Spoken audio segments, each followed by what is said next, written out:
L'affaire Léonard est une affaire politique qui s'agit de l'expulsion de Léonard Dibrani, sa mère et ses 5 frères et sœurs. Cette affaire a commencé quand la famille Dibrani a été arrêtée par la police le 9 octobre dans le département d'Aube. Ils étaient des résidents du département depuis le 22 août aux ordres du gouvernement en attente de leur rapatriement au Kosovo.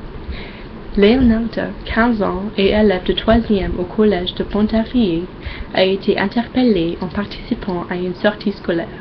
Elle a été rapatriée au Kosovo avec le reste de sa famille le 14 octobre. Il y a 2 versions de l'arrestation.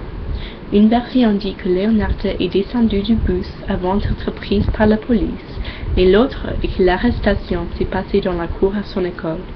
L'affaire est devenue publique quand une lettre qui met encore en question le problème des Roms en France, écrite par un enseignant au collège, a été publiée en ligne. Des manifestations lycéennes ont commencé, mais personne ne sait s'ils vont arrêter les émeutes dès que les vacances scolaires arrivent.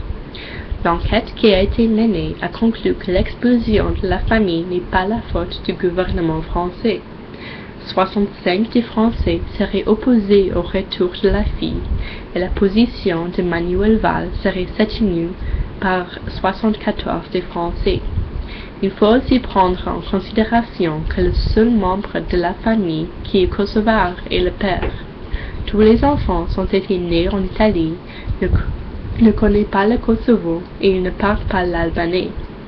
En concernant la réaction politique, François Hollande a confirmé que ce n'était pas une erreur d'expulser la famille, mais que Léonard peut rentrer en France seule, une déclaration avec laquelle elle n'est pas du tout d'accord.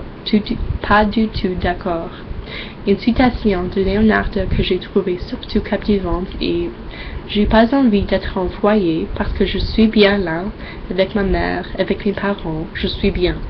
J'ai pas envie de quitter ma famille, je suis bien avec eux, et un jour ou l'autre, je rentre en France, et après, c'est moi qui vais faire la loi. » Malgré le soutien de Manuel Valls, la majorité d'hommes et femmes politiques de droite, ainsi que ceux de gauche, accusent Hollande de décider de tout et pour tout, et d'affaiblir l'autorité de la France.